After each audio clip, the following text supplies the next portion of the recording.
Hello, folks. There are a few other books I'd like to uh, recommend, though they are probably out of print. And I think I found mine at a used book dealer, or a few different stores, actually. The first one is this one right here, The Machine Trades, Opportunities in the Machine Trades. And, it's an older book. In fact, if you look at the table of contents, it could probably be 2 or 3 times the size that it is, given how much things have changed. And since this book was printed, there's a table of contents. But it goes through mentioning the different opportunities available, which is, like I said, been expanded upon. There is something here that I thought was rather interesting. The author talks about what kind of person might be most successful in the machining trades. And he says here, if we were to select the most important personality trait for persons working in the machine shop trades, it might be a genuine liking for working with tools and machinery and for making and repairing all kinds of devices. If you possess this, as well as a certain amount of manual dexterity, then you can confidently consider a career in a machine shop. Of course, you must also be able to tolerate dirt, grease, noise, and a certain other so-called unpleasant aspects of workaday life. It is true that modern shops are usually comparatively clean, well lit, and have adequate working and sanitation facilities.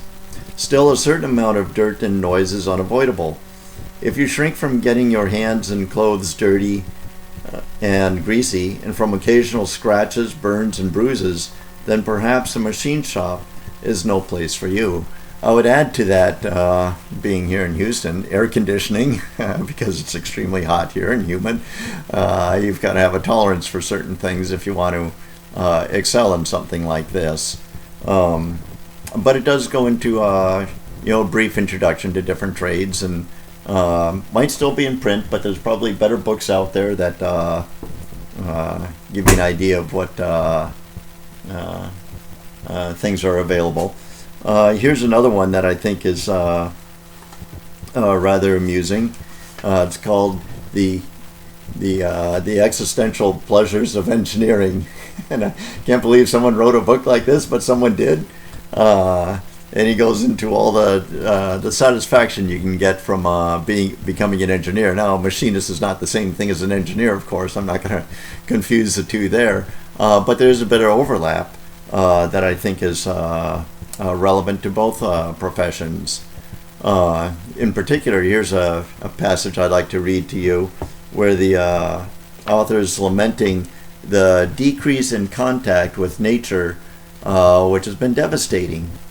Modern man is anxious, even during peace and in the midst of economic affluence, because the technological world that constitutes his immediate environment, by separating him from the natural world under which he evolved, fails to satisfy certain of his unchangeable needs. Reich mourns the disappearance from our lives of such vital experiences as living in harmony with nature on a farm or by a sea or near a lake or meadow, knowing, using, and returning the elements. This particular person's concerned that the whole force of urban industrialism upon our taste is to convince us that artificiality is not only inevitable, but better, perhaps finally to shut the real and original out of our awareness entirely. And I thought that, this book was published, 1968, and yet they were concerned about all of us having a genuine contact with the natural world and not to get too separated from us. And I would tend to agree with that. I think remaining rooted in the natural world is very important for all of us as individuals and as a society in general, to keep our bearings and never lose sight of what's important in life. Here's another book. It probably was jacketed at one time because you don't see any title on the cover there, but on the side here it says moral obligation to be intelligent. Again, I thought, okay, I would agree with that. I think if there is a moral obligation to be intelligent, and I think it's very relevant, especially in today's world. And he even goes back to Shakespeare and quotes things out of Shakespeare about how things have a moral imperative here. And he says, in one little caption I want to read to you, he says, "We cannot too greatly desire to bring our fellows to the truth, but we may underestimate their own desire for it. When we ourselves seek it, every man who feels our contact will go with us." And that's about truth. And in today's world, it doesn't matter who you listen to, whether they're in the entertainment industry or whether they're politicians, truth seems to be the thing that's lacking, or the thing that's, you make your own truth and BS like this. No, there is absolute truth out there, and we who work in the trades and in the sciences, we know that. And it's a lie to think that there is no such thing as absolute truth. In fact, that phrase by itself is self-refuting.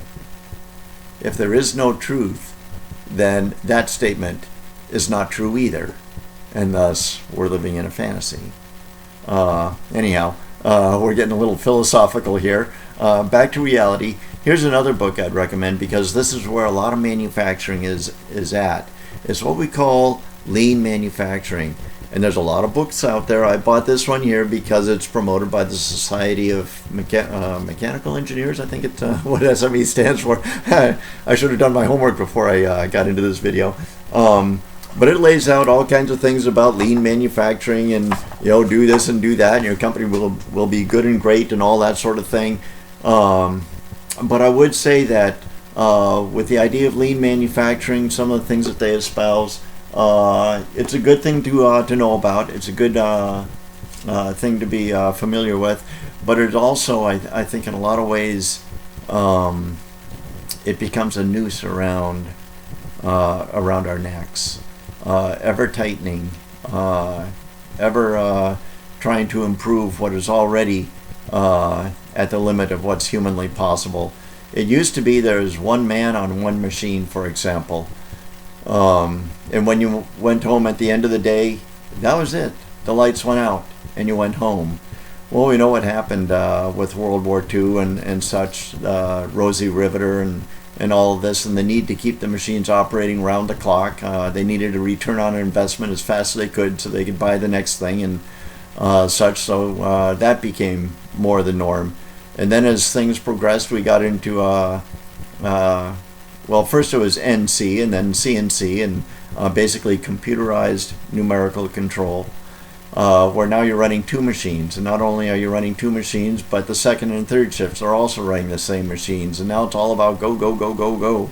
And get the product out as fast as you can. And Six Sigma, one mistake in a million, and things like this. And SPC, statistical process control, to where it just becomes a never-tightening noose around a manufacturer's neck to produce more and better quality faster and faster. And lean manufacturing, some of the principles there are basically kicking the buck onto the next guy, to where it's a small guy that ends up paying the price for trying to keep the whole thing grinding away and doing what it's supposed to do. And you end up with supply chain interruptions and things like this. And now all of a sudden the global economy and all of this, hard to keep your balance, hard to keep your sanity. At least you'll have some understanding of where the managers are coming from if you buy a book like that and read up on some of these principles. Who knows, you might get really good at it and become a manager yourself and be one of the ones that tightens the screws on the poor guys running the machines. But anyhow, good to be familiar with it. Information and books that I highly recommend. Thank you. God bless you. Try to keep your head on straight. Thanks.